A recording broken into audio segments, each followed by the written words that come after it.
guerres de Vendée s'étalent entre mars 1793 et l'année 1800.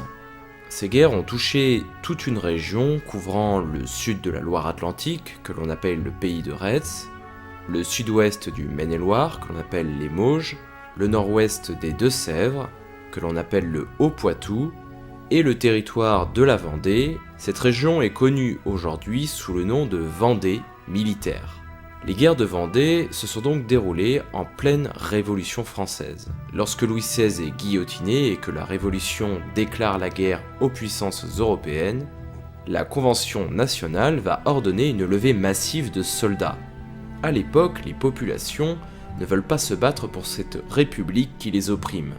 Depuis le début de la Révolution française, les Vendéens ont dû subir de la part des républicains un certain nombre de mesures contraignantes. Depuis 1792, ils ne peuvent plus pratiquer leur religion comme ils le souhaitent, leurs prêtres ayant été pour la plupart arrêtés ou déportés.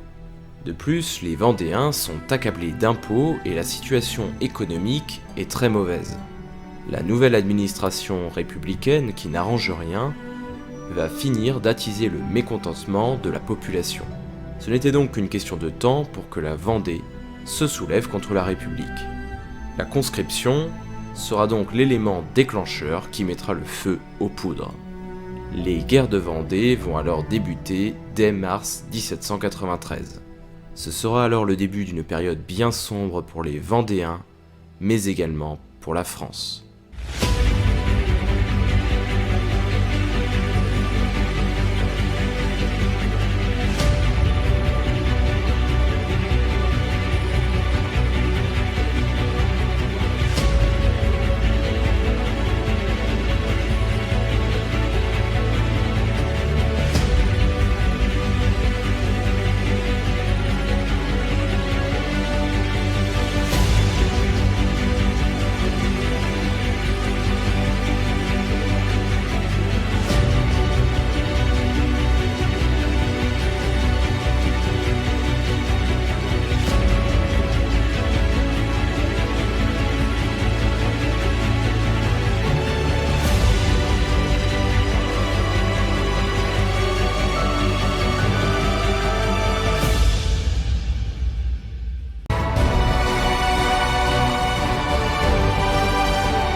Depuis quelques années, la situation économique en Vendée n'est pas très bonne.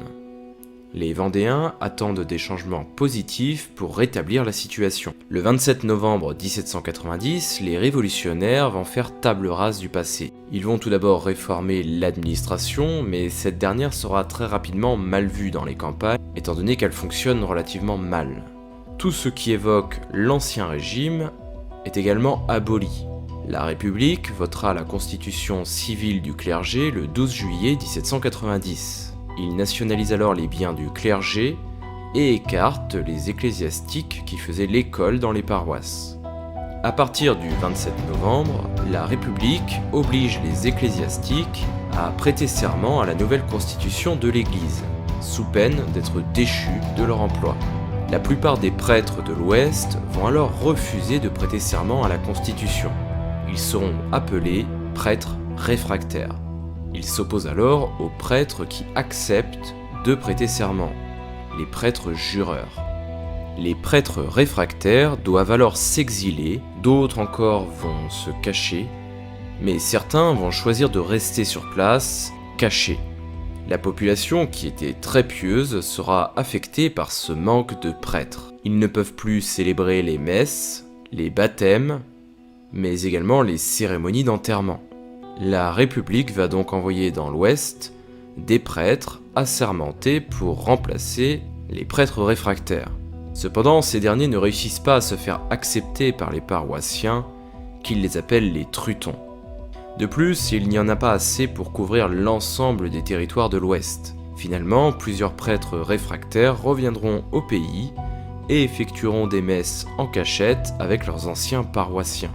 Ces prêtres seront alors chassés par les révolutionnaires et pour la plupart arrêtés. Ces prêtres sont alors envoyés en prison, ou bien fusillés, ou encore seront noyés à Nantes. Par exemple, l'abbé Joseph Conneau sera arrêté par les républicains à la fin 1794 et traîné à la queue d'un cheval avant d'être mutilé. L'abbé Louis Jousset, quant à lui, sera capturé alors qu'il disait secrètement la messe dans une forêt. Il fut alors torturé, démembré, et ses restes furent donnés à manger à des chiens. Le mauvais traitement que subissent ces prêtres va scandaliser la population vendéenne. De plus, cette population très pieuse ne peut plus pratiquer sa religion comme elle l'entend. Au même moment, dans les campagnes vendéennes, la population souffre du renchérissement des denrées. La misère va petit à petit s'installer sur le territoire. Les assignats qu'avaient mis en place les républicains ont déjà perdu la moitié de leur valeur dès 1793. Dans les villes, les bourgeois vont s'enrichir, mais dans les campagnes, les populations vont s'appauvrir. Pour soutenir l'effort de guerre mené contre les puissances européennes à l'Est, de nouveaux impôts ont également été levés. Dans certaines communes, l'impôt avait même doublé. La population vendéenne est donc de plus en plus mécontente. Le 21 janvier 1793, l'exécution du roi Louis XVI ne va rien arranger. Pour les habitants des Mauges, le roi prend aussitôt figure de martyr. Par la suite, ils se soulèveront pour Dieu et le roi. Cependant, en janvier, la Vendée ne se soulève pas. Il faudra attendre le 23 février 1793 pour qu'un événement mette définitivement le feu aux poudres. À l'époque, un décret de levée en masse est promulgué par la Convention. En plus des impôts très lourds et de l'interdiction cultuelle, les Vendéens doivent maintenant donner leurs jeunes hommes pour servir une cause qui les accable. La situation ne pouvait donc que dégénérer. Le 4 mars 1793, à Cholet, des jeunes hommes refusent le tirage au sort de la conscription. Mais c'est le 10 mars que tout va basculer. Le pouvoir souhaite enrôler 300 000 hommes et les Vendéens refusent de se plier à cet ordre. À cette date, une émeute meurtrière va éclater à Machecoul. Quand les représentants de l'État viennent enrôler les paysans, ces derniers se révoltent et attaquent les soldats. Ces rebelles, constitués de paysans, de quelques artisans et de petits commerçants, et armés seulement de piques et de faux, vont se battre pour leur liberté. Ils exigeaient alors l'arrêt de la campagne de recrutement. Mais en réponse, la garde nationale va tirer sur la foule, et c'est à ce moment que la ville va sombrer dans la folie. La garde nationale sera rapidement mise en déroute, et tous les patriotes situés dans la ville, ceux qui occupaient des responsabilités administratives, politiques, judiciaires ou cléricales, seront enfermés en prison. Le curé constitutionnel, quant à lui, fut assommé à coups de fourche et de baïonnette dans la tête. Le nombre total de morts à Machecoul est inconnu, mais les événements vont être déformés et amplifiés jusqu'à arriver à Paris. À l'époque, la Convention est gouvernée par les Girondins, mais les montagnards, avec notamment Robespierre, vont calomnier les Girondins en les accusant d'incompétence. Les montagnards voient cet événement comme un moyen de discréditer ses ennemis politiques en utilisant leur incapacité à régler le problème en Vendée. Suite à ces événements, un nouveau soulèvement vendéen aura lieu à Saint-Florent-le-Vieil, le 12 mars. Encore une fois, les jeunes gens sont conviés pour le tirage au sort. Mais ils refusent et une émeute éclate. Quelques coups de feu seront tirés et les gardes nationaux vont riposter d'un coup de canon. Cet événement va traumatiser les Vendéens et dès le lendemain, toutes les paroisses du coin ont entendu parler de cette émeute. Au Pin-en-Mauges, un petit village situé à 3 km au nord de la Poitevinière, Jacques Catelino est alors abordé par des paysans. Catolino s'était déjà fait remarquer en prenant la tête de manifestations pour le retour des prêtres réfractaires. Les paysans viennent le chercher pendant qu'il pétrissait son pain, et ils lui demandent de prendre la tête des premiers Vendéens insurgés. Catolino deviendra par la suite le premier généralissime de l'armée vendéenne, c'est-à-dire le général en chef. Catolino rassemble alors les habitants et décide de partir sur la Poitevinière. Son objectif est de rejoindre son ami Jean Perdriau avant de marcher sur Jalais. Cette ville est alors défendue par une quarantaine de gardes nationaux, et l'armée vendéenne va remporter cette bataille. Ce sera le premier combat des guerres de Vendée. Cette petite armée, constituée maintenant de 1000 volontaires, va attaquer et s'emparer de Chemillé le soir même. Au même moment, Jean-Nicolas Stofflet, qui était autrefois un simple soldat dans un régiment suisse, en France, puis ensuite devenu garde-chasse au service du comte de Colbert-Molévrier, est approché également par des paysans. Il lui demande son aide, et il accepte.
Partout en Vendée, les paysans vont se soulever en masse contre l'oppresseur républicain. Mais ces gens inexpérimentés demandent alors de l'aide à la petite noblesse locale, qui est une noblesse des armes. La plupart sont d'anciens militaires qui ont servi sous l'Ancien Régime. Plusieurs chefs vendéens vont alors prendre le commandement du soulèvement.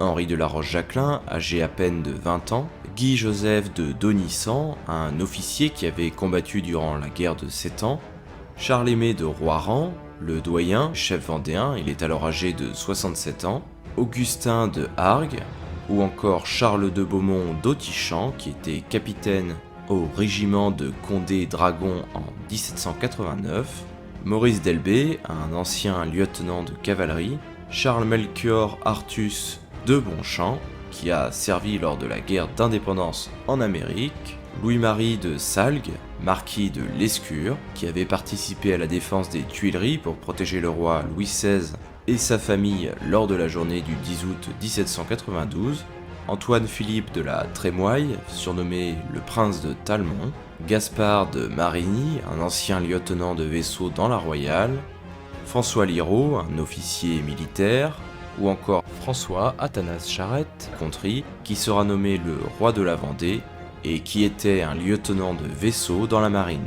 D'autres généraux seront recrutés comme Jean Perdriau, Louis-Célestin Sapineau de la Rairie, ainsi que son neveu Charles Sapineau de la Rairie, qui lui succédera à la tête de son armée à sa mort à la bataille du Pont-Charon, Jean-Baptiste Joly, qui était sergent et chirurgien dans le régiment de Flandre sous l'Ancien Régime, Louis Guérin, un simple marchand de volailles, ou encore Louis-François Ripaud de la Catolinière. Des femmes seront également recrutées, notamment dans l'armée de Charette, comme par exemple Céleste Bulkley. Les femmes qui servaient dans l'armée de Charette seront appelées les Amazones. Le lendemain, Stofflet et Catolino, à la tête de 15 000 insurgés, prennent Cholet.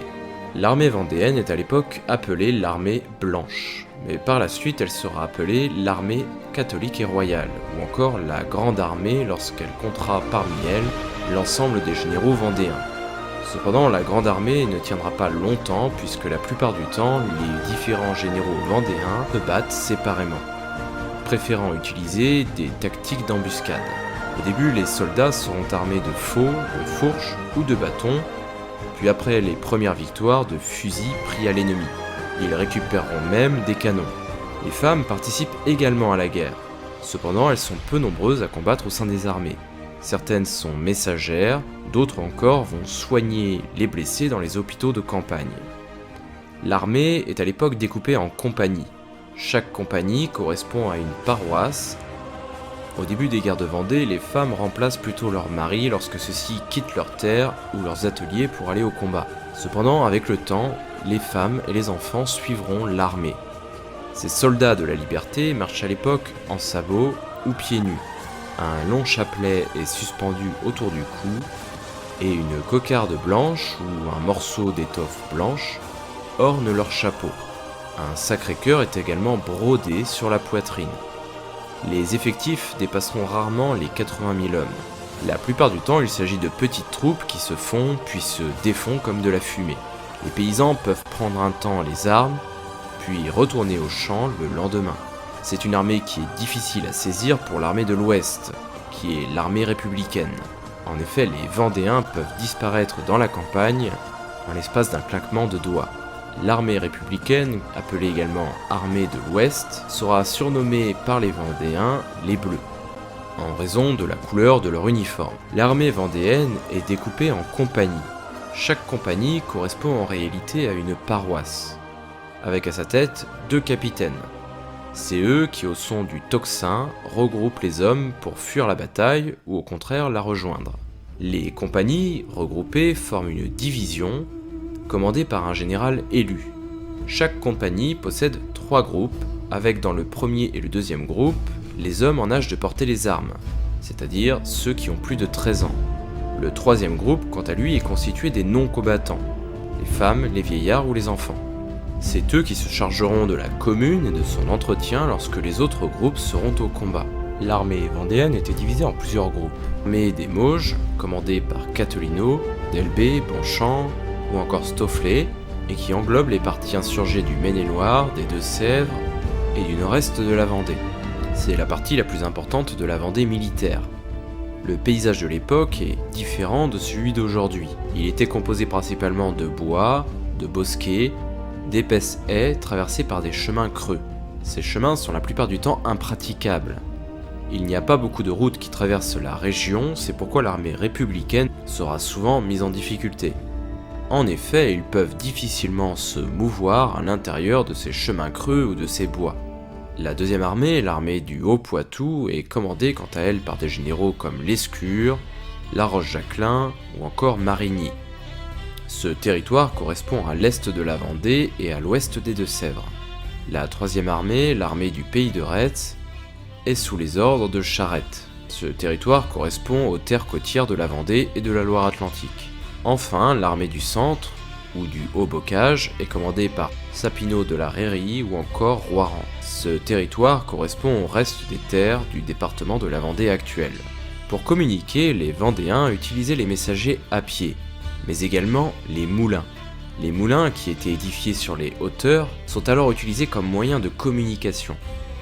Les meuniers envoyaient des messages de colline en colline en orientant les ailes des moulins, selon un code avec 4 types de messages: danger imminent, danger écarté, rassemblement et le calme.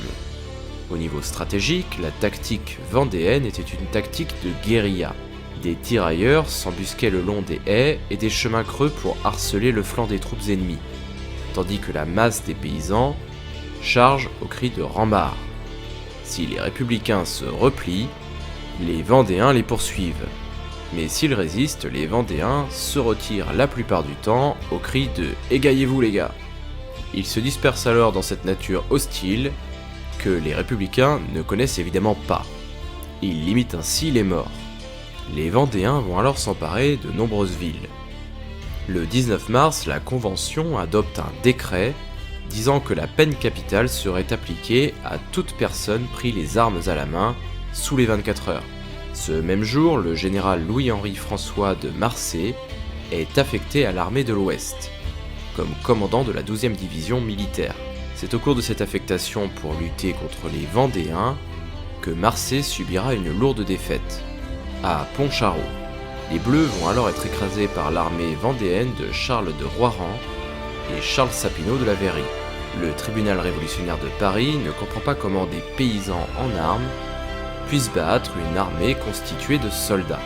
Barère crie alors au complot. Il reproche à Marsay une trahison. Marsay sera alors condamné à mort et guillotiné le 29 janvier 1794, comme traître à la patrie.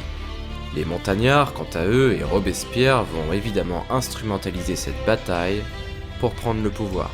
Le 23 mars 1793, c'est la prise de Pornic par les Vendéens. Mais les républicains lancent une contre-attaque et reprennent la ville. Les Vendéens capturés seront fusillés. Le 27 mars, François Athanase Charette, Louis-François Ripaud de la Catlinière et Louis Guérin attaquent de nouveau Pornic. À 11h du matin, divisés en 4 colonnes, et déployant des drapeaux blancs, les rebelles arrivent en vue de Pornic. Les 2 premières colonnes vendéennes à être entrées dans la ville attaquent alors presque aussitôt. Les 2 camps vont tirailler pendant 3 à 4 heures, sans résultat. Finalement, Charette donne l'ordre de mettre le feu aux maisons dans lesquelles les républicains se sont retranchés. Le commandant Babin décide alors d'ordonner la retraite, et ils prennent la direction de Paimboeuf. C'est une victoire vendéenne. Le 6 avril, Barère propose la création du comité de salut public. Le 9 avril, les Vendéens de Stofflet sont attaqués par les républicains du général Légonier. Ces derniers sont repoussés le premier jour, mais le général républicain lance une nouvelle attaque le lendemain. Les Vendéens devront finalement battre en retraite sur Chemillé. Cependant, ayant reçu des renforts, Stofflet retourne à Coron. Mais il est définitivement repoussé par une charge à la baïonnette. Épuisés, les Vendéens vont alors se replier sur Mortagne-sur-Sèvre. Le 11 avril, Bérurier se met en marche en direction de Chemillé. Sur la route, les soldats républicains vont fusiller plusieurs habitants du village de Pont-Barré. À midi, les forces républicaines rencontrent l'armée de Delbé et Catolino. Ils sont à l'époque retranchés dans Chemillé. À la fin de la journée, les républicains semblent gagner plus ou moins la bataille. Cependant, sur le flanc gauche, les Vendéens avaient placé devant eux des prisonniers républicains faits lors de combats précédents. Ceux-ci vont alors profiter de la confusion dans les rangs des rebelles pour prendre la fuite et rejoindre les leurs. Tous ces prisonniers qui étaient liés entre eux durent conserver une sorte d'ordre dans leur fuite. Mais les soldats républicains, voyant courir tous ces hommes en bon ordre dans leur direction, crurent, à cause de l'obscurité, à une attaque vendéenne sur leur flanc. Ils vont donc tirer sur leurs propres alliés. Profitant de cette confusion, Delbé va profiter de la situation pour lancer une contre-attaque générale. Bérurier sera alors contraint de sonner la retraite. Le 13 avril, Joly et Charette tentent de prendre Challans. Mais Boulard, qui dirige à l'époque les opérations, va déployer ses 4 canons au centre des lignes. L'artillerie républicaine va alors faire la différence et les Vendéens doivent se replier. Boulard va alors marcher vers l'ouest pour tenter de reprendre l'île de Noirmoutier. Mais le 15 avril, à Saint-Gervais, les républicains sont rattrapés par l'armée de Charette et de Joly. Le combat va s'engager, mais encore une fois, les Vendéens sont défaits. Cependant, en raison de ses faibles moyens et de la perte de munitions, Boulard devra renoncer à son projet de prendre Noirmoutier. Il se replie donc sur Challans. Le 16 avril, les paysans demandent à Henri du Vergier, comte de La Roche-Jacquelin, de les aider contre les Bleus. Henri de La Roche-Jacquelin avait défendu le trône dans la garde constitutionnelle du roi Louis XVI. En 1791, lors de l'assaut du palais des Tuileries par les révolutionnaires, il combattit pour défendre le roi. Très jeune, Henri va accepter de diriger les insurgés. Il leur fera un célèbre discours se terminant par « Si j'avance, suivez-moi. Si je recule, tuez-moi. Si je meurs, vengez-moi. » La Roche-Jacquelin prendra les Aubiers, puis marchera sur le nord pour rejoindre les autres généraux vendéens. Le 19 avril, Maurice d'Elbée, Charles de Bonchamp, Jacques Catherino et La Roche-Jacquelin se battront contre les Républicains au nord de Cholet. Les Républicains, dépassés par le nombre de Vendéens, vont alors se replier sur Vezin. Toute la division de Légonier a pris la fuite et Berruyer doit se replier sur Chemillé. Il va alors écrire à Paris pour réclamer des renforts. Le 22 avril, Bonchamp s'empare de Beaupréau et Berruyer doit se replier jusqu'au pont de Cé devant Angers. Dans l'ouest, les Républicains réussissent à reprendre Noirmoutier le 29 avril. Le lendemain, Charette combat les armées républicaines à Léger et reprend la ville de Chalonne. Le général Bessé envoie alors l'adjudant général Gabriel Boisguillon avec une colonne pour prendre la ville de Léger. Cependant, les forces de Charette réussiront à le repousser et Boisguillon doit battre en retraite. Le 2 mai, l'armée commandée par Catherino, Bonchamp, de La Roche-Jacquelin et désormais Louis de Lescure attaque la ville de Bressuire. Le lendemain, ils attaquent Thouars, où le général Pierre Quétineau s'était réfugié après la défaite de Bressuire. L'affrontement durera 6 heures. Le général Quétineau sera alors contraint à la capitulation. Les Vendéens traiteront le général républicain très courtoisement et ils proposèrent à Quétineau de les rejoindre. Cependant, il refusera l'offre, mais sera libéré par les Vendéens. Mais une fois arrivé à Saumur, les Républicains vont accuser Quétineau de trahison. Il fut alors arrêté, sur ordre du général Légonier, puis sera guillotiné le 16 mars 1794. Le Conseil des officiers vendéens décide alors d'attaquer Fontenay-le-Comte, baptisé par les Républicains Fontenay-le-Peuple. Cependant, Charles de Bonchamp, qui voulait plutôt s'emparer d'Angers, repart avec sa division pour les Mauges. Il s'emparera alors de Parthenay le 9 mai. Le 13 mai, Jacques Catherino, Henri de La Roche-Jacquelin, Louis de Lescure, Maurice d'Elbée et Jean-Nicolas Stofflet attaquent la Châtaigneraie défendue par 3000 hommes du général Chalbaud.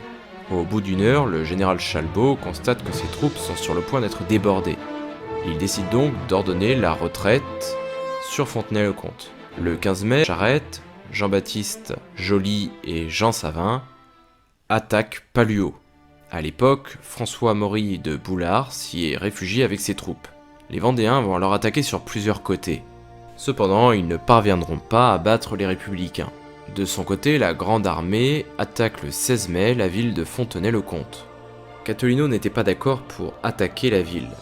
Cependant, d'Elbée et Stofflet voulaient absolument Fontenay, et ces deux-là parvinrent à imposer leur vue. Les Vendéens passent donc à l'attaque. D'Elbée, Stofflet et Catherino sur le flanc droit, Lescure et La Roche-Jacquelin sur le flanc gauche, et la cavalerie au centre, avec l'artillerie de Marigny. Habitués au bocage, les Vendéens n'étaient pas forcément efficaces sur la plaine fontenaisienne. Chalbaud va réussir à contourner les lignes vendéennes et les attaquer dans le dos. C'est alors une défaite de l'armée vendéenne qui doit se retirer. Après sa victoire à Fontenay-le-Comte, Alexis Chalbaud va occuper de nouveau la Châtaigneraie, mais le 25 mai, l'armée vendéenne se redéploie. Il devra se replier de nouveau sur Fontenay-le-Comte.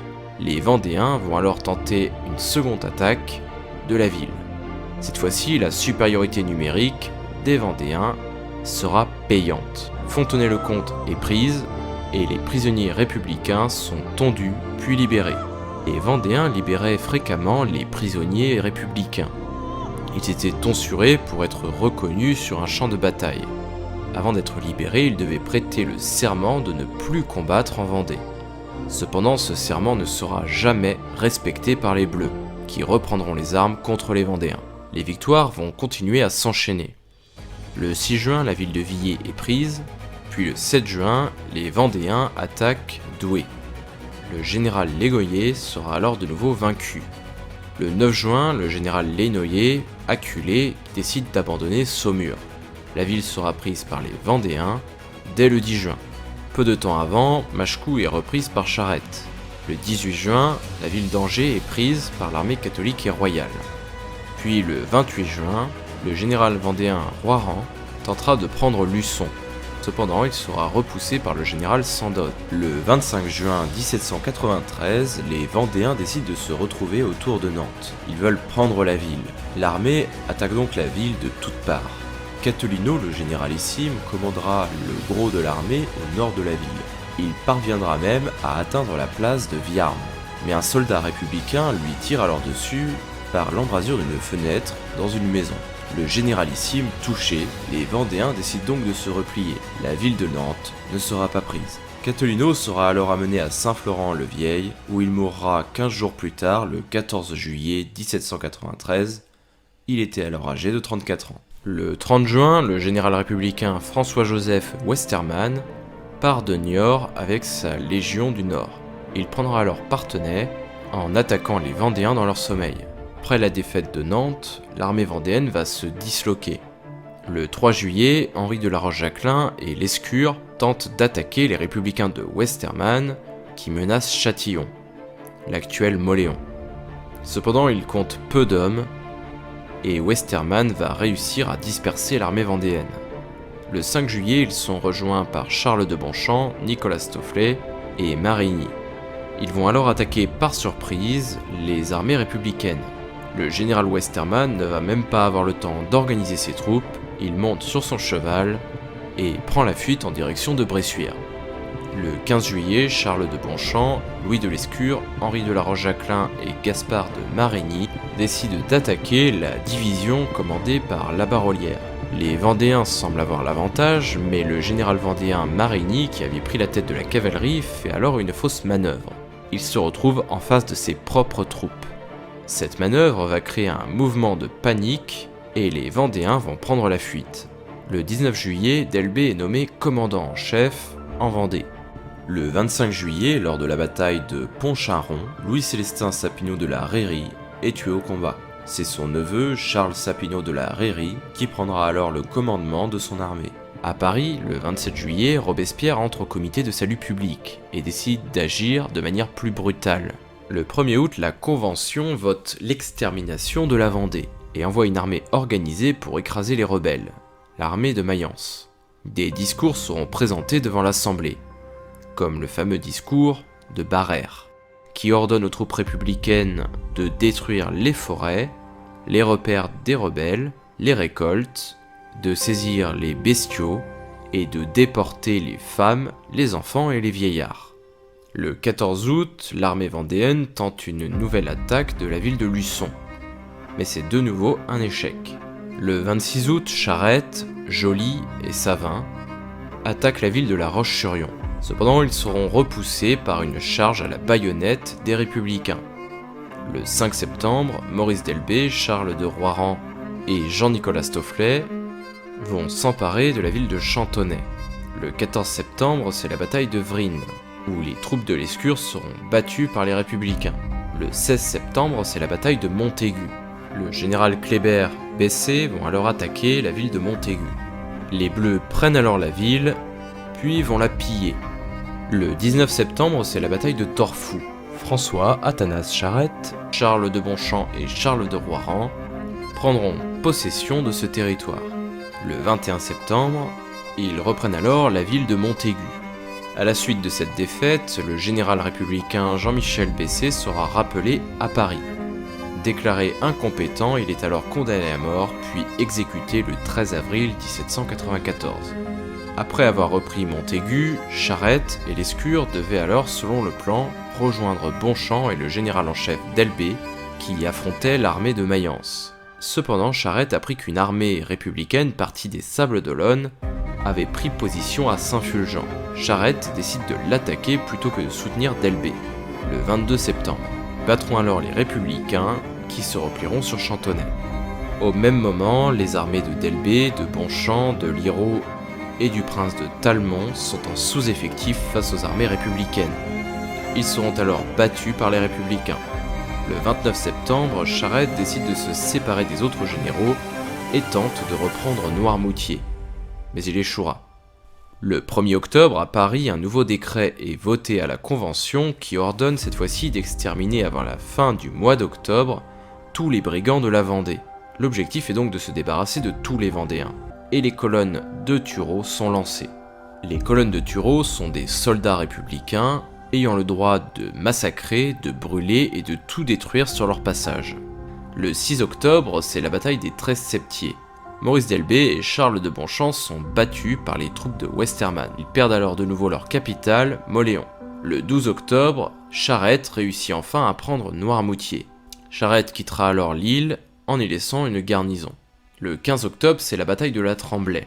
Elbée, Lescure, Bonchamp et Roiran vont déployer leurs troupes à Saint-Christophe-du-Bois.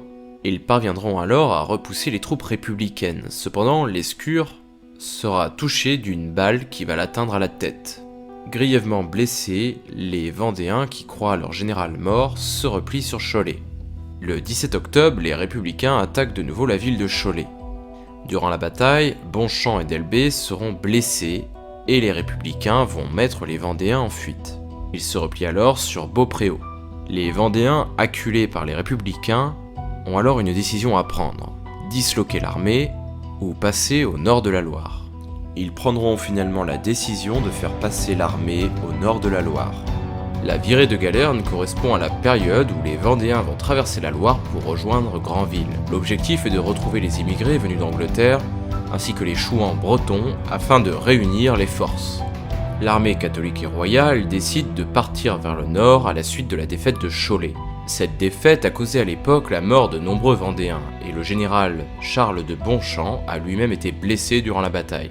Westermann, suivi des troupes de Beaupuy et d'Axo, décide de poursuivre les Vendéens. Ils vont notamment attaquer Beaupréau, mais les Vendéens sont déjà au niveau de la Loire.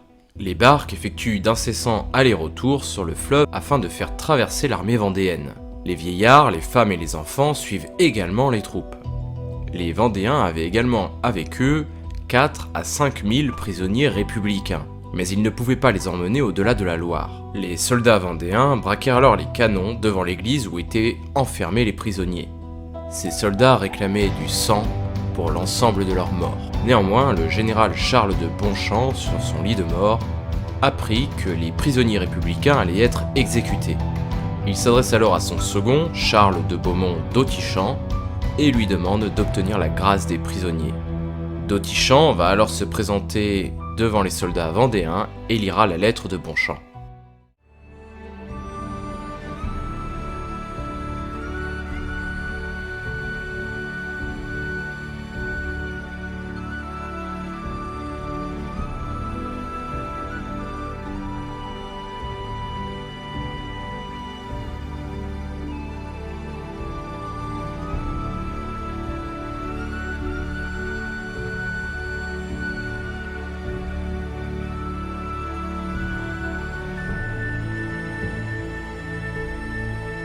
Bonchamp était très populaire au sein des soldats, et les Vendéens vont obéir aux ordres de leur chef. Les républicains seront alors libérés contre la promesse de ne plus leur livrer bataille. Bien évidemment, les Bleus ne respecteront pas leurs paroles. Pire encore, ils devront mentir en disant qu'ils ont été maltraités par les Vendéens. Ils devront également dire que c'est l'armée républicaine qui les a délivrés et non pas les Vendéens qui les avaient libérés. Cette propagande de guerre a en réalité pour objectif de faire passer les Vendéens pour des monstres. Ce qui est paradoxal puisque, en face, les républicains fusillaient systématiquement tous les Vendéens capturés. Bonchamp ne survivra pas à ses blessures et mourra quelques jours plus tard. Le 20 octobre, l'armée vendéenne réussit donc à passer la Loire et c'est le début de la virée de Galerne. La plupart des généraux vendéens vont passer la Loire avec l'armée. Seul d'Elbée, qui était sérieusement blessé, ne les a pas suivis. Il sera conduit par un petit nombre de soldats vendéens vers l'ouest pour se réfugier à Noirmoutier, défendu à l'époque par l'armée de Charette.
Le 20 octobre débute donc la virée de Galerne. Laroche-Jacquelin, qui devient le nouveau général en chef, mène désormais les troupes en territoire breton. Rapidement, il sera rejoint par les Chouans bretons. Les Chouans sont à l'époque menés par des chefs comme Jean Chouan, de son vrai nom Jean Cottereau, par Aimé Piquet du Boisguy ou encore par Jean-Louis Trotton, dit Jambe d'Argent. Le général républicain Westermann, quant à lui, entrera dans Saint-Florent-le-Vieil, mais la ville est déserte. Il sera d'ailleurs surpris que l'armée vendéenne ait pu traverser la Loire aussi rapidement. Marchant, les Vendéens vont prendre de nombreuses villes en Bretagne. Laval le 23 octobre, puis Fougères le 4 novembre. Cependant, ce même jour, Lescure, qui était blessé depuis la bataille de Cholet, meurt. Il avait participé à l'élection de Laroche-Jacquelin comme nouveau généralissime. Néanmoins, comme Bonchamp, il finit par succomber à ses blessures. Le 14 novembre, les Chouans et les Vendéens attaquent Granville. La bataille sera longue et très laborieuse, et en définitive, les républicains réussiront à défendre la ville. Les Vendéens échoueront devant les murs de Granville. Désormais seuls, loin de leur territoire, les Vendéens vont prendre la décision de se replier.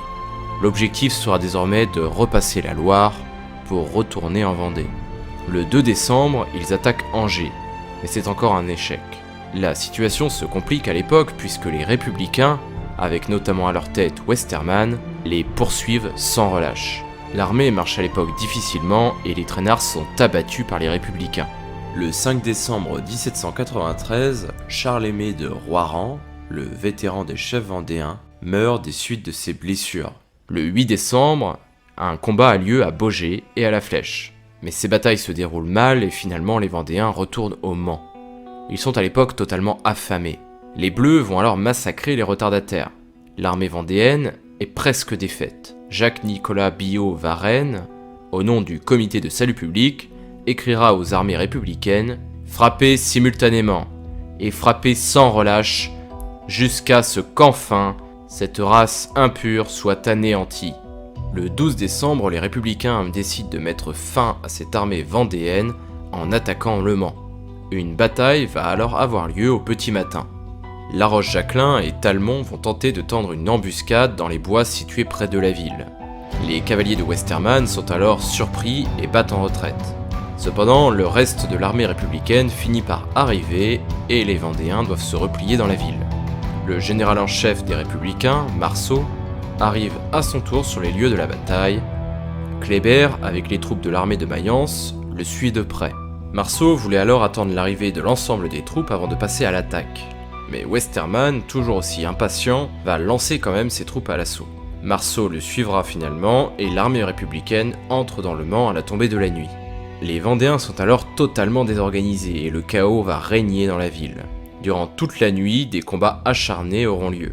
Laroche-Jacquelin, qui constate que tout est perdu, ordonne alors la retraite. Néanmoins, il va rester avec une petite troupe pour protéger la retraite des survivants. Ces derniers se dirigent vers Laval. Cependant, Laroche-Jacquelin ne pourra pas permettre à tous les Vendéens de se replier. Une grande partie des blessés, des femmes et des enfants s'étaient alors réfugiés dans les maisons. Ils seront délogés et mis en pièces par les soldats républicains. La bataille tourne alors en massacre. Les soldats républicains, dont ceux de Westermann, vont alors sabrer et tuer tous ceux qu'ils rencontrent dans la ville, sans faire de distinction entre les non-combattants et les combattants. Marceau et Kléber vont tenter de s'opposer au massacre, mais malheureusement ils ne pourront pas arrêter la furie de leurs hommes. Kléber rapportera dans ses mémoires « On ne saurait se figurer l'horrible carnage qui se fit ce jour. Là, sans parler du nombre de prisonniers de tout sexe, de tout âge et de tout état qui tombèrent en notre pouvoir. Certains Vendéens vont néanmoins réussir à sortir de la ville. Les Vendéens qui sont capturés à l'extérieur de la ville sont ramenés à l'intérieur et exécutés. Westermann, de son côté, se lance à la poursuite des fuyards. Tous les traînards seront encore massacrés. Une partie de l'armée vendéenne réussira néanmoins à atteindre Laval. Westermann ne tentera pas de prendre d'assaut la ville. Avec du recul, on peut dire que la bataille du Mans était plus un massacre qu'autre chose. Les républicains ont massacré de sang-froid des femmes, des enfants, des blessés, qui n'avaient aucun moyen de se défendre. Entre 2009 et 2010, 9 charniers contenant des corps victimes de ce massacre ont été découverts au Mans. Toujours en décembre, le Vendéen Augustin de Hargue est capturé lors de la bataille d'Entrain. Il est alors amené par les Bleus à Rennes et sera guillotiné. Le 16 décembre, les survivants tentent de repasser la Loire. Stofflet et La Roche-Jacquelin doivent alors faire face à une armée des Bleus qui contrôle tout le fleuve. Impossible de traverser. Ils tentent donc de progresser vers l'ouest en essayant de trouver un moyen de passer. Cependant, la situation est de plus en plus critique. Les combattants sont décimés par la maladie et les traînards qui n'arrivent pas à suivre l'ensemble du groupe sont sabrés par les soldats de Westermann. Finalement, La Roche-Jacquelin et Stofflet tentent de construire des radeaux pour pouvoir traverser. Néanmoins, 400 seulement réussiront à passer. Les autres sont rattrapés assez rapidement par Westermann. Le gros des troupes vendéennes se replie alors sur Savenay, où ils seront alors écrasés par l'armée républicaine le 23 décembre 1793. Durant la bataille de Savenay, l'héros qui menait les troupes sera tué. Westermann sabrera tous les Vendéens en fuite et effectuera un véritable massacre sur les femmes et les enfants. Il déclarera au comité de salut public ceci: « Il n'y a plus de Vendée. Elle est morte sous notre sabre libre avec ses femmes et ses enfants. Je viens de l'enterrer dans les marais et les bois de Savenay. J'ai écrasé les enfants sous le pied de nos chevaux, massacré les femmes qui, au moins pour celles-là, n'enfanteront plus de brigands. J'ai tout exterminé. Nous ne faisons pas de prisonniers car il faudrait leur donner le pain de la liberté et la pitié n'est pas révolutionnaire. » Westermann, général républicain. Selon Gabory, un délire de sang et de sadisme va s'emparer des soldats. Il se réserve comme butin de guerre les femmes les plus distinguées et les religieuses. Il dépouille les cadavres de leurs vêtements et les aligne sur le dos.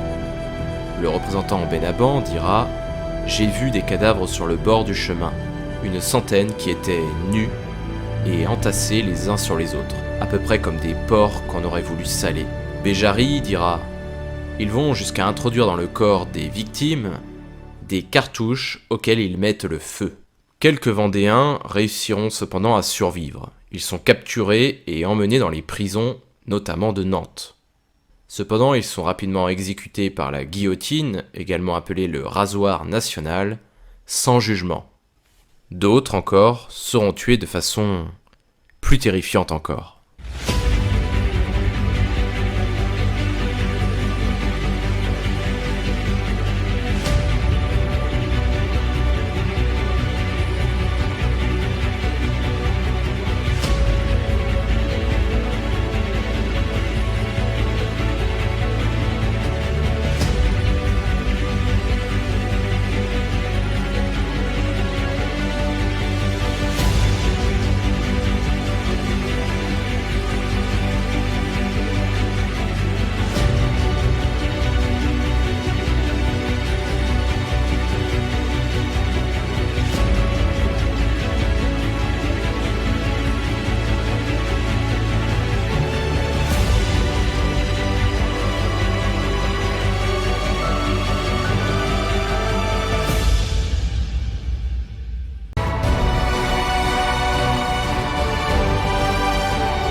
À présent débarrassés de l'armée vendéenne, les révolutionnaires peuvent mettre en œuvre leur plan d'extermination. Le général Turreau est en charge de ses troupes.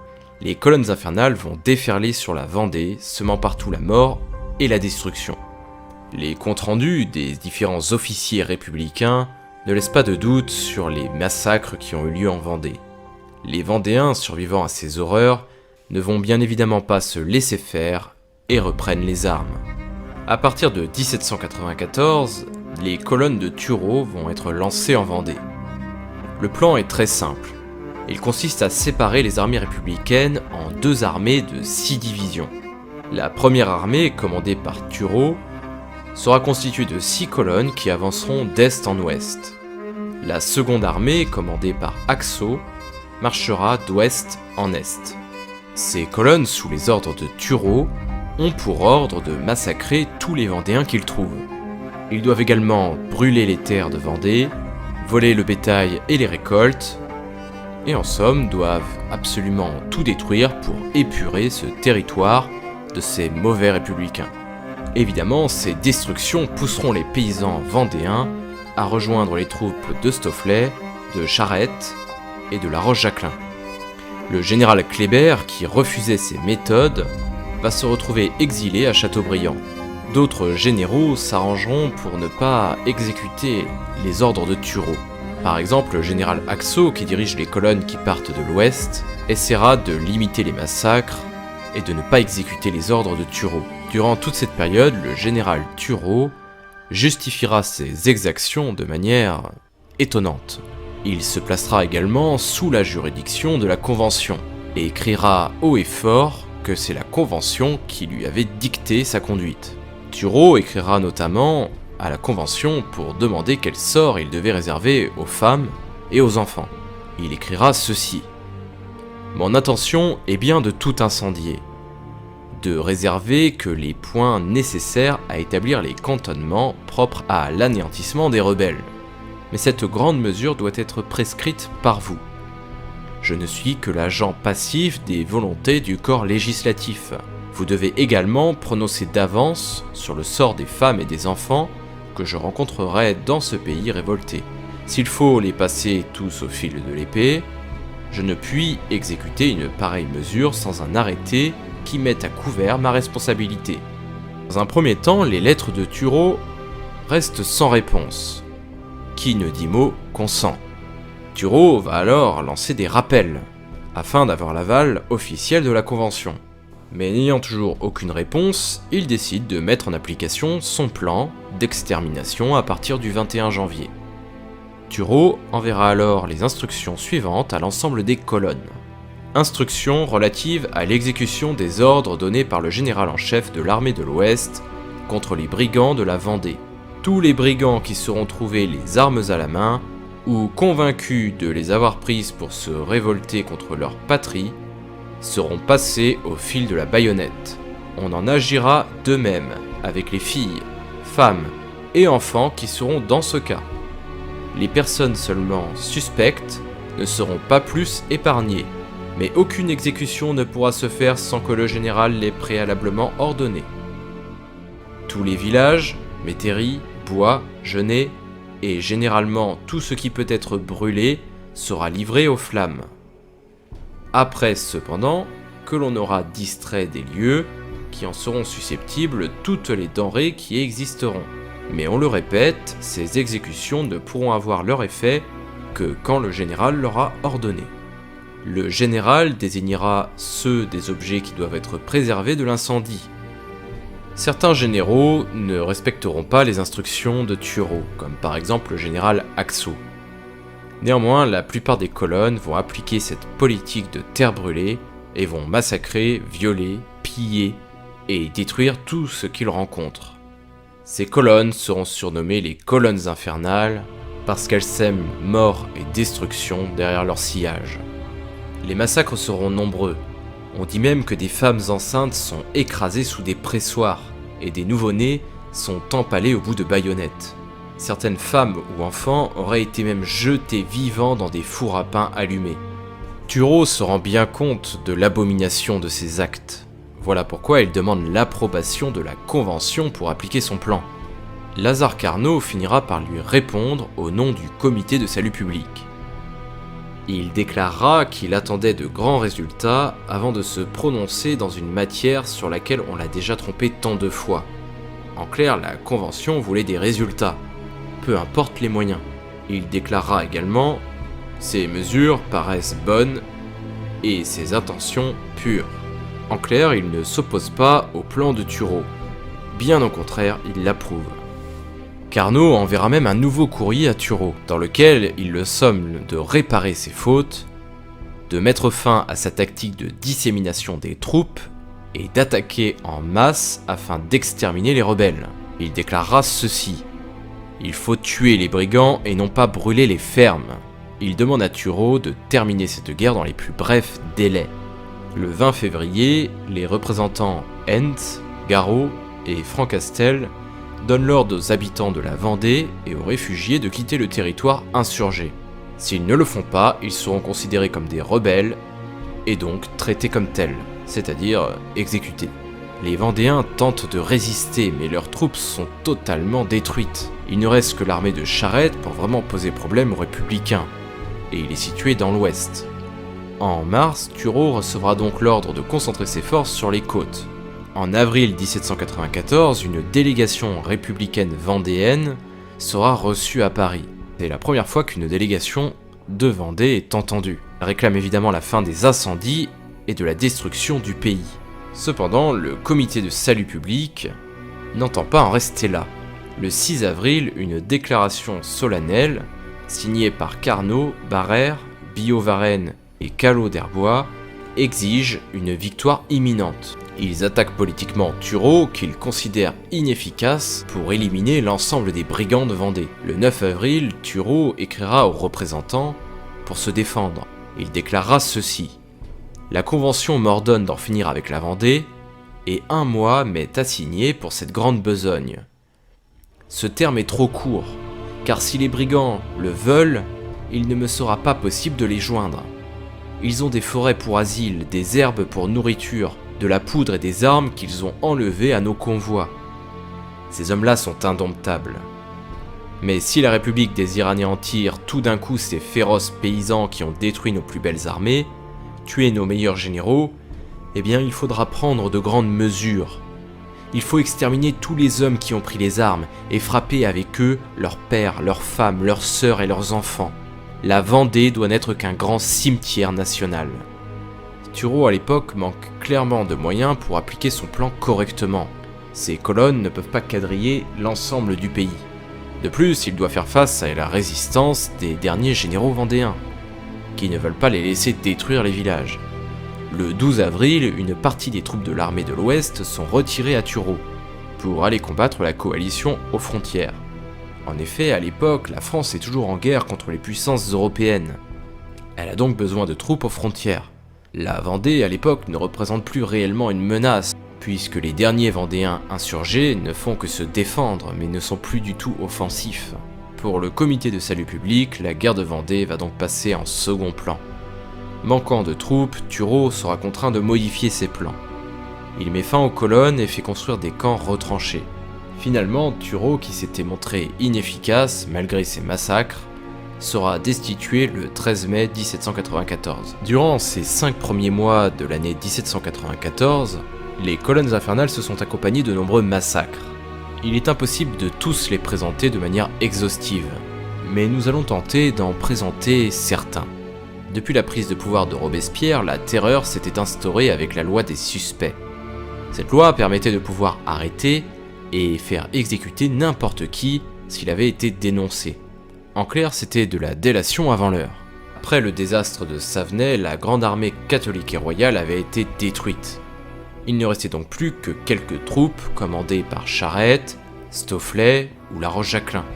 Les émissaires républicains vont alors être envoyés à travers la Vendée pour demander aux survivants de déposer les armes en promettant l'amnistie. Les noms des combattants sont alors notés soigneusement et serviront à dresser des listes pour de futures rafles. Ces rafles, qui ont lieu dès 1794, ont pour objectif de capturer et d'enfermer à Nantes et dans d'autres communes tous les anciens combattants. Certains seront fusillés, mais d'autres resteront dans les prisons où elles subiront un sort bien plus dramatique. Jean-Baptiste Carrier, député à la Convention nationale, prend en charge la ville de Nantes dès septembre 1793. Il va alors devoir gérer le problème des prisons. À l'époque, ces prisons sont complètement saturées par les hommes, les femmes et les enfants qui avaient été capturés suite à la bataille de Savenay, ou ceux qui remplissaient les prisons après avoir été raflés. Dans ces prisons, le froid, la faim, le typhus et la maladie vont exterminer la population carcérale. En quelques semaines, les prisons de Nantes se vident. Néanmoins, il reste encore des survivants. Carrier a alors l'idée de réaliser ce qu'il appellera plus tard la déportation verticale. L'objectif de cette déportation verticale est de placer des barques contenant des prisonniers au milieu de la Loire. Ces barques sont alors coulées et les prisonniers présents sur les barques se noient. Les premières victimes de ces noyades seront tout d'abord les prêtres réfractaires, puis les hommes, les femmes et les enfants. Au départ, les noyades se faisaient la nuit pour éviter d'affoler la population nantaise. Néanmoins, les corps remontaient à la surface pendant la journée. Par conséquent, Carrier ne se cachera plus et réalisera ces noyades en plein jour. Les victimes sont méthodiquement détroussées, déshabillées, puis noyées complètement nues dans la Loire.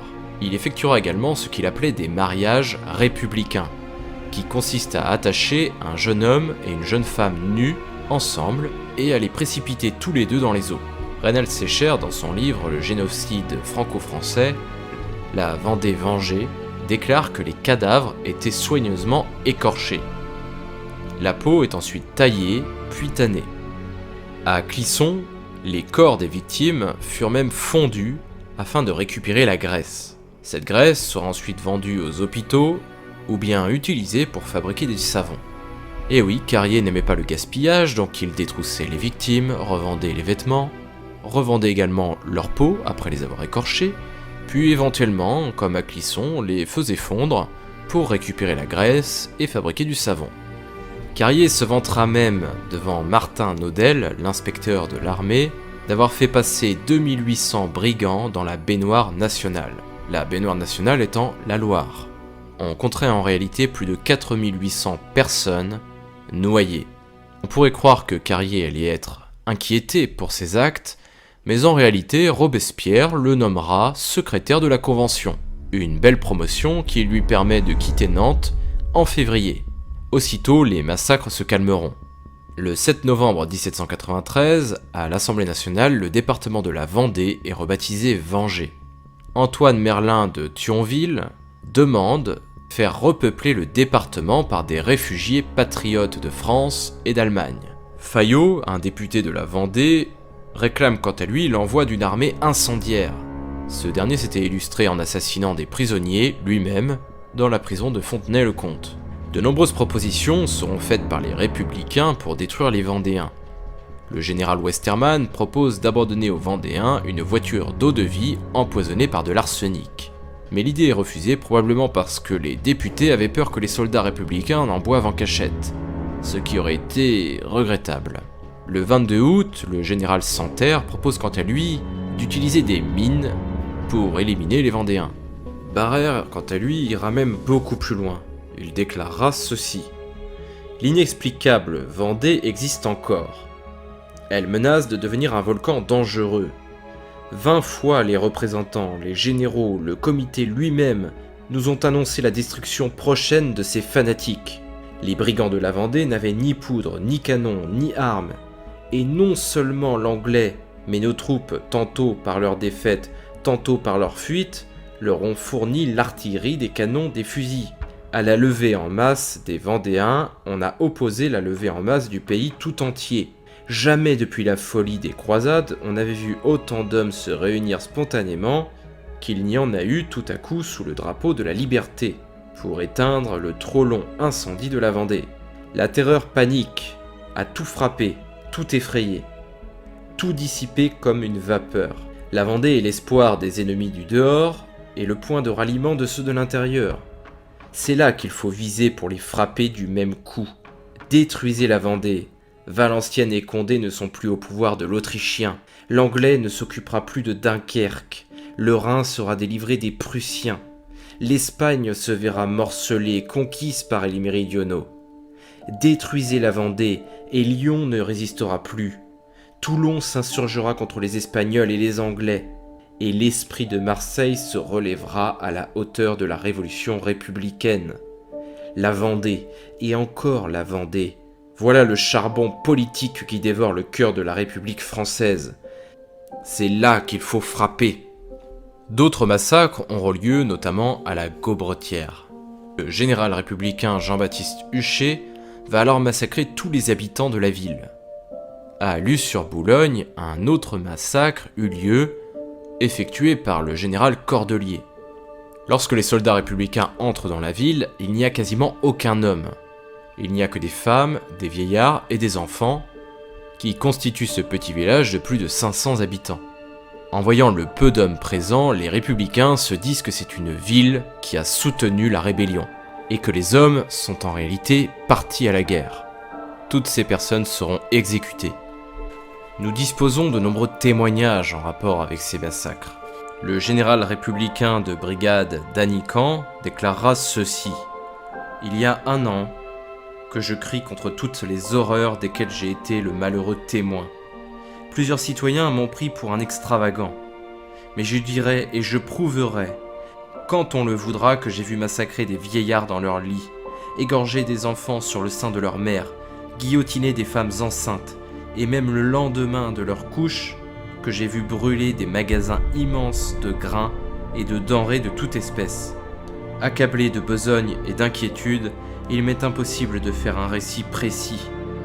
Mais si j'étais appelé en témoignage, il ne me faudrait que 8 jours pour faire un mémoire dans lequel j'exposerais à tous les vrais amis de la République, les intrigues de cette guerre sur laquelle on a constamment menti.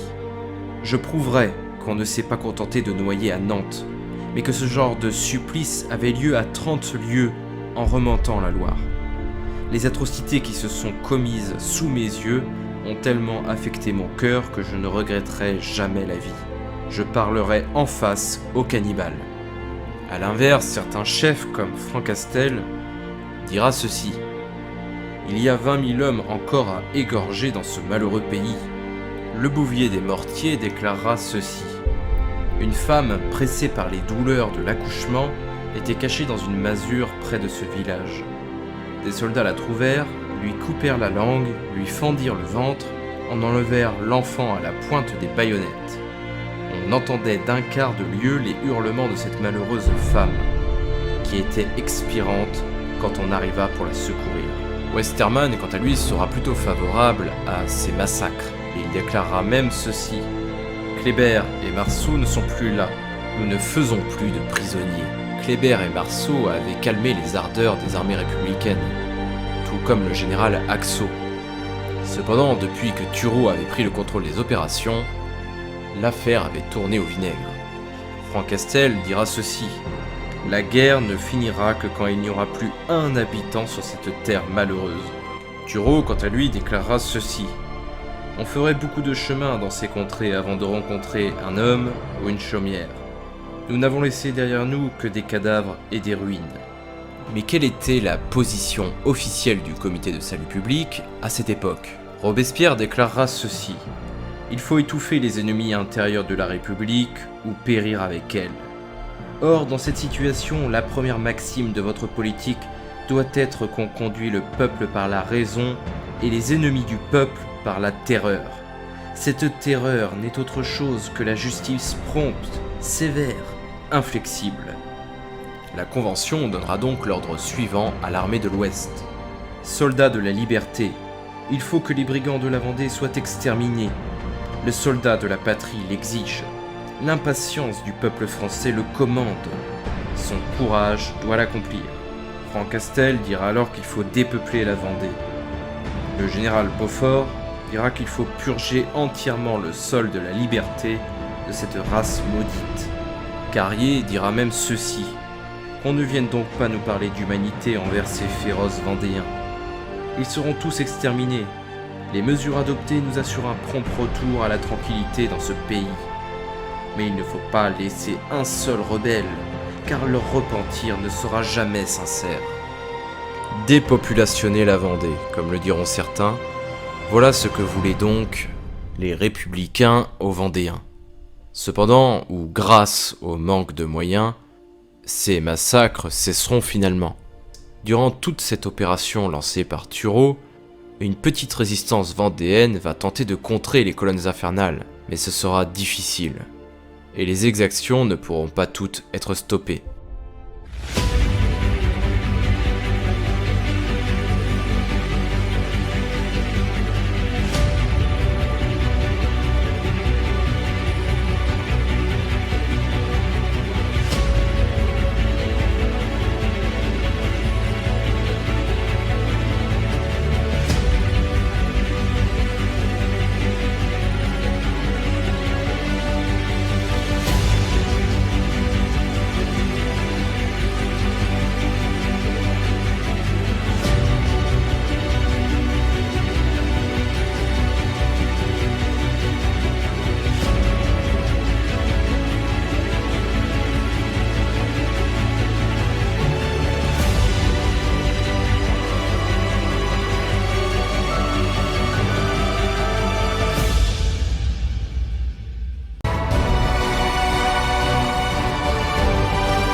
Les armées vendéennes sont donc contraintes de continuer le combat.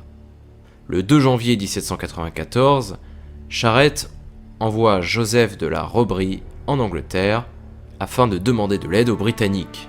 Il décide ensuite de marcher sur l'Anjou où les survivants de la virée de Galerne se sont regroupés. Cependant, le général Haxo profite de l'absence de Charette pour livrer bataille à Noirmoutier. Ils réussissent à battre les Vendéens sur l'île et vont capturer Maurice d'Elbée. Ce général de l'armée vendéenne avait été grièvement blessé à la bataille de Cholet. Maurice d'Elbée était tellement en mauvais état qu'il ne peut pas être fusillé sur ses deux jambes. Il sera donc exécuté sur un fauteuil. Les officiers piégés au nord de la Loire, à la suite de la bataille de Savenay, seront également capturés. Guy-Joseph de Donissan est pris par les Républicains à Montrelais, alors qu'il cherchait à traverser la Loire. Il est alors conduit à Angers, où il est jugé, condamné à mort et fusillé le 8 janvier 1794. Le prince de Talmont, quant à lui, avait tenté de repartir en Bretagne. Il sera finalement capturé près de Fougères, puis exécuté le 27 janvier 1794. On fit subir à sa tête les pires horreurs. Elle fut notamment placée sur un chandelier, puis mise sur une pique et exposée devant toute la ville. Au sud de la Loire, La Roche-Jacquelin et Stofflet réussissent à reformer une petite armée pour combattre dans les territoires de l'Est. Charette, quant à lui, qui est plutôt dans l'Ouest, doit faire face aux colonnes du général Haxo, qui le pourchasse sans répit. Le 28 janvier, La Roche-Jacquelin et Stofflet attaquent une petite troupe de républicains qui se livraient à des pillages à Nuaillé. Les Bleus prennent aussitôt la fuite, mais l'un d'eux réussit à tirer une balle à bout portant sur Henri de La Roche-Jacquelin. Touché au front, il tombe et expire à l'âge de 21 ans. Il était le dernier généralissime de l'armée vendéenne. Stofflet dirige alors seul les troupes à l'est. Le 1er février 1794, il attaque Crouzat à Gesté. Les Vendéens s'emparent ensuite de Beaupréau. Charette, quant à lui, attaque la ville de Léger le 6 février. Les républicains qui s'y étaient installés avaient massacré tous les habitants aux alentours. Les cadavres avaient été rangés dans tout le village de manière sadique. L'armée de Charette va s'emparer de la ville et mettre les républicains en fuite. Le 8 février, Stofflet tente de prendre Cholet, mais il échouera. Le 10 février, Charette, rejoint par Charles Sapineau de la Rairie, seront quant à eux battus à Saint-Colombin. Le 14 février, Stofflet perd Beaupréau. Puis le 24 février, Stofflet réussit à prendre Cholet. Cependant, Huchet, qui était en poste à Mortagne-sur-Sèvre, va attaquer les Vendéens et réussit à les mettre en fuite. Le 28 février, Louis-François Ripaud de la Catelinière, qui avait déposé les armes et était retourné chez lui, est capturé par les Républicains qui vont l'emmener à Nantes avant de le guillotiner le 2 mars 1794. Le 1er mars, Charette tentera de prendre La Roche-sur-Yon, mais il échouera à nouveau. À l'époque, il est poursuivi de manière incessante par la colonne d'Axo. Le 21 mars, Charette, accompagné des forces de Joly, réussiront à battre les Républicains au Clouseau. Axo sera même tué durant la bataille. Stofflet, Charles Sapineau de la Rairie et Gaspard de Marigny marchent quant à eux sur Mortagne-sur-Sèvre le 25 mars et réussissent à prendre la ville. Le 7 avril, Charette tente de prendre Chaland mais échoue. Le 22 avril, tous les généraux vendéens décident de se réunir au château de la Boulaye, à Châtillon-sur-Sèvre. Charette propose alors d'élire un nouveau généralissime pour remplacer Henri de la Roche-Jacquelin. Finalement, les autres généraux, Stofflet, Sapineau et Marigny, ne le souhaitent pas. Ils décident néanmoins de marcher ensemble sur Saint-Florent-le-Vieil. Sur la route, ils chasseront les troupes républicaines de Chaudron en Mauges, mais Marigny y arrivera une fois la bataille finie. Les généraux vont alors se disputer, et Marigny sera destitué. Furieux, ce dernier décide alors de quitter l'armée. Un conseil de guerre est alors tenu. 22 officiers, dont Charette et Stofflet, votent la mort de Marigny. Ce dernier sera capturé par les soldats de Stofflet et fusillé. Le 6 mai, les troupes vendéennes se réunissent à Léger. Le 6 juin, ils décident d'attaquer Chaland. Mais leur attaque est un échec. Les généraux vendéens vont définitivement se séparer. Le 13 mai, la Convention nationale va suspendre Turreau, qui quittera son poste le 17. Le 16 août, Thomas-Alexandre Dumas est nommé pour remplacer Turreau. Ce dernier dénoncera et tentera d'empêcher les massacres. Cela calmera légèrement l'insurrection. Le 27 juillet, Robespierre avait été arrêté puis exécuté. Son gouvernement révolutionnaire fut alors démantelé. Ces événements ne vont pas provoquer de changement immédiat en Vendée, mais la terreur prenant fin, les opérations militaires diminuent. Charette et Stofflet tenteront quelques escarmouches, mais les Républicains abandonnent les campagnes et se retranchent dans des camps. Une trêve démarre. À Paris, entre le 29 et le 30 septembre 1794, Turreau, Carpentier, Huchet ou encore Jean-Baptiste Carrier devront répondre de leurs actes. Ils seront alors jugés devant le tribunal révolutionnaire où ils ont à répondre des noyades, des fusillades et des autres massacres. Carrier niera les avoir ordonnés et selon lui, il avait agi conformément aux ordres de la Convention. Il sera cependant condamné à mort et guillotiné le 16 décembre 1794. Les généraux, quant à eux, seront acquittés. La Convention votera une amnistie générale pour les faits proprement relatifs à la Révolution, à l'exception évidemment de ceux perpétrés par les contre-révolutionnaires, en clair, les Vendéens. Le 17 février 1795, le général Hoche va tenter des négociations avec les généraux vendéens. La négociation va aboutir à une conférence qui a lieu tout près de Nantes. Ils y rencontrent alors Charette. Un traité est alors signé qui accorde de nombreuses satisfactions aux insurgés. Ils se voient accorder une amnistie et le libre exercice de leur culte. Ils seront dispensés de service militaire tout en conservant leurs armes et leurs biens. Stofflet va dans un premier temps refuser ce traité et va continuer les combats. Néanmoins, il finira par le signer le 2 mai et déposera les armes. Pour Hoche, la Vendée était une bonne terre. Il dira ceci: « Il y a dans ses enfants de l'honneur et du courage. La Révolution a eu tort de le méconnaître.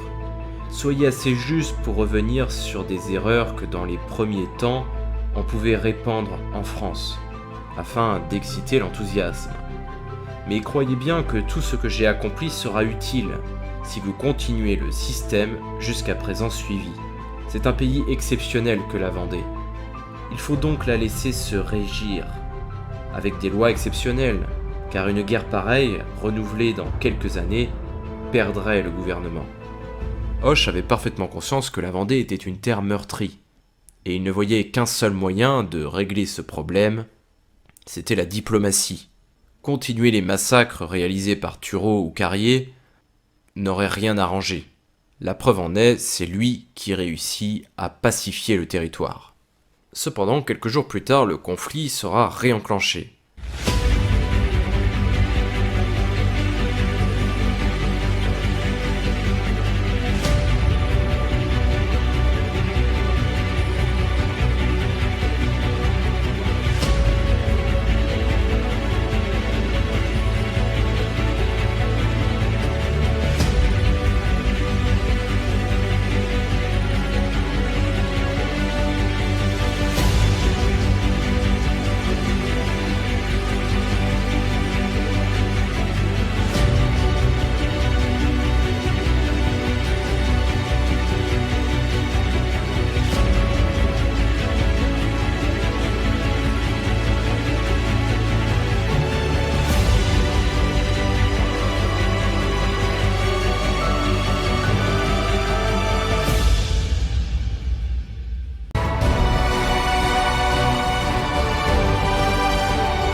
Le 24 juin 1795, Louis XVII, le fils de Louis XVI, meurt dans sa prison du Temple. De même, des immigrés venus pour combattre les républicains débarquent à Quiberon. Les immigrés seront totalement battus par les troupes républicaines. Mais l'ensemble de ces événements va encourager Charette à rompre la trêve. Il croit probablement à l'époque que Louis XVII a été assassiné dans sa prison. Le 25 juin, il prend les Essarts. Puis en juillet 1795, Louis XVIII, le futur roi, lui écrit qu'il lui confère le grade de général de l'armée catholique et royale. Charette sera donc le dernier généralissime de l'armée vendéenne. Rejoint par Louis Guérin, Charette tente le 25 septembre de prendre Saint-Cyr en Talmondais. Cependant, durant la bataille, Louis Guérin sera tué. Les Vendéens doivent fuir.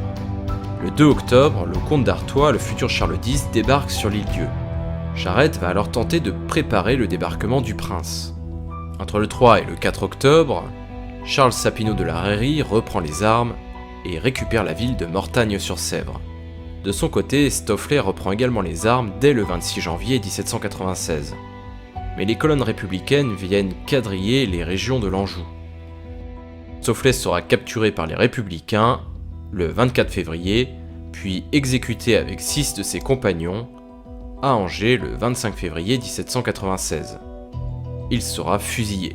De son côté, Charette est constamment harcelé par les troupes républicaines. Abandonné par le futur Charles X qui ne débarque pas, il est obligé d'abandonner ses positions. Il va alors effectuer une guerre d'escarmouche en agressant les troupes républicaines de manière chirurgicale. Charette sera un temps insaisissable, mais rien ne dure éternellement. En mars 1796, la résistance vendéenne n'est plus incarnée que par Charette, le dernier généralissime de l'armée catholique et royale. Mais il sera finalement capturé le 23 mars 1796 dans les bois de la Chaboterie. Le général Jean-Pierre Travot réussit ainsi à capturer le dernier géant.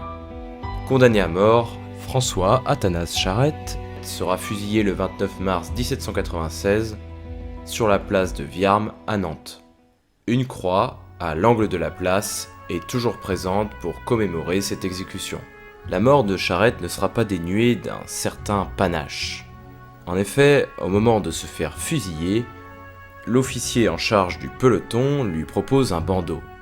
Mais Charette le refuse en lui signalant qu'un officier du roi doit affronter la mort en face. Charette demandera également une faveur à Travaux, d'officier à officier. Il lui demandera de lui accorder la grâce de diriger le feu lui-même. Charette dirigera alors le feu en inclinant la tête. Les soldats tirent, c'est ainsi que mourra le dernier généralissime de l'armée vendéenne.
Après 1796, la plupart des paysans vendéens rendent les armes.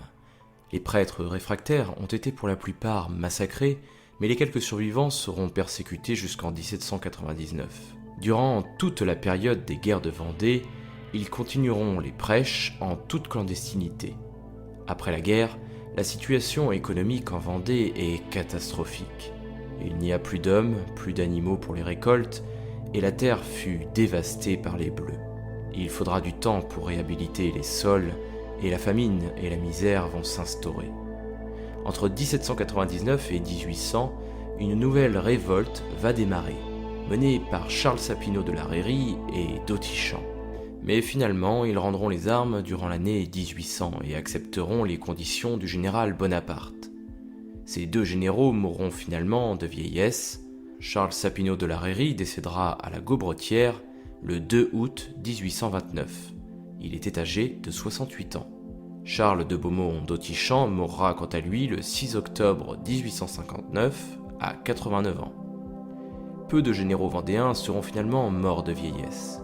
L'Amazone Céleste Buckley, qui avait combattu aux côtés des armées de Charette, s'éteindra quant à elle à Angers le 13 mars 1832. Elle avait alors 78 ans. Le futur empereur Napoléon essaiera de racheter les crimes de la République en Vendée. Il participera à la reconstruction du territoire et va aider les agriculteurs. À partir de 1801, le rendement agricole va augmenter et la région va se relever petit à petit. Ces guerres ont saigné les territoires où elles se sont déroulées. Les évaluations des pertes humaines ne sont pas précises, mais oscilleraient entre 110 000 morts à 600 000, comme le pensait notamment le général Hoche. Pour un territoire qui comptait avant 1793 moins de 850 000 habitants, les pertes sont considérables. Près de 30% de la population aurait été massacrée. Cette guerre a marqué la mémoire collective des habitants de cette région. Chacun d'entre eux compte un ou plusieurs ancêtres qui ont combattu durant les combats ou péri durant les massacres. Le nombre de sites où s'élève un monument avec l'emblème de la Vendée témoigne d'un souvenir fort de cette période. Outre le bilan humain, il y a également le bilan matériel puisque de nombreux biens immobiliers ont été détruits. La Vendée ne s'est pas simplement soulevée contre la Révolution, mais contre la dérive totalitaire de la Révolution. Elle ne s'est pas soulevée pour soutenir l'Ancien Régime, mais plutôt pour défendre ses prêtres persécutés. C'était réellement ce que cherchait le peuple. La défense de la monarchie est arrivée dans un second temps, avec les généraux de la noblesse, et elle était essentiellement là pour appuyer les autres revendications. Pour preuve, en recouvrant leur liberté religieuse accordée en 1801 par Bonaparte, les paysans ne reprendront plus les armes. Très longtemps, la thèse d'un complot de la noblesse et du clergé qui fanatiserait et enrôlerait une population ignorante et réfractaire au progrès a été la seule explication de la République au soulèvement vendéen. Jusqu'à aujourd'hui, la République a laissé entendre que les Vendéens avaient commis un crime de haute trahison en se révoltant. Un fort sentiment de honte s'est donc développé chez les Vendéens. Et paradoxalement, cette honte a créé une véritable identité là où il n'en existait pas avant 1789. En effet, cette région comprenait à la fois le Poitou et l'Anjou historique. Mais les Vendéens ont gardé en mémoire les combats héroïques de leurs aïeuls, mais également les massacres de 1794. À partir du 19e siècle, l'idéologie est entrée dans cette histoire là où elle n'avait pas sa place. Certaines personnes n'ont pas hésité à instrumentaliser le combat des Vendéens pour leur coller une étiquette de représentant d'une droite dure, et à l'autre extrémité, comme des défenseurs de la monarchie ou d'une certaine droite noble. Mais la vérité est tout autre. Ces deux discours sont condamnables car les personnes qui parlent ainsi se trompent en plus de faire de l'anachronisme. La vérité, c'est que les Vendéens ne cherchaient pas à faire de la politique. Ils se sont seulement révoltés contre un gouvernement oppressif. Ils se sont soulevés contre l'oppression fiscale, pour pouvoir pratiquer leur religion comme ils l'entendaient. Et surtout, ils ne voulaient pas envoyer leurs jeunes hommes se faire tuer dans une guerre qui n'était pas la leur. Ils n'avaient pas demandé la guerre contre les puissances étrangères. Ils n'avaient pas demandé la mort du roi à devenir pauvres, à payer plus d'impôts. Mais c'est pourtant ce qu'on leur a offert. Voilà les raisons de leur soulèvement, la privation de leur liberté. Par la suite, effectivement, les puissances européennes et la monarchie les ont considérés comme des alliés potentiels. On peut donc dire que les Vendéens étaient dans leur bon droit parce qu'ils protégeaient leurs terres. Quant aux Bleus, de leur côté, ils étaient également légitimes puisqu'ils défendaient la jeune République naissante. Depuis la fin des guerres de Vendée, de l'eau a coulé sous les ponts. Il serait donc temps de reconnaître sereinement les crimes qui ont été commis dans cette région.